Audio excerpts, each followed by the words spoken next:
اكل فراوله من غيرك؟ تعالى كل معايا بس اسكت ما تقولش لحد. تعالى. الله. ها. طعمها جامد. اسكت بقى، انا مستخبيه في الاوضه من غير ما حد يشوفني. ماشي؟ ما تقولش لبابا ولا تقول لاخواتك. انت بتعملي ايه؟ يا خراشي. بتعملي ايه؟ بتاكلي فراوله من غير عيال؟ انت هتاكلينا يا بنتي بفضلك يا بنتي ولا ايه؟ يا بنتي حرام عليك. صلي على النبي، صلي على النبي. عليه الصلاة والسلام. في سرك صلي على النبي. وانا بقول لك ما تاكليش. انا ماشي. طب العيال ذنبه؟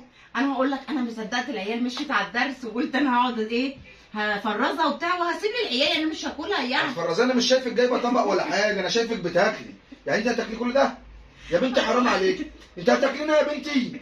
وانا كل ما اعمل حاجه يا ابني تيجي بتعلق على ويا زين امك هتاكلنا في بطنها يا زين. بقول له طب دوجي، طب دوق والله مسكره، طب اهم حاجه العيال. والله هتجيب بس دوق مسكره، وربنا من كتر ما هي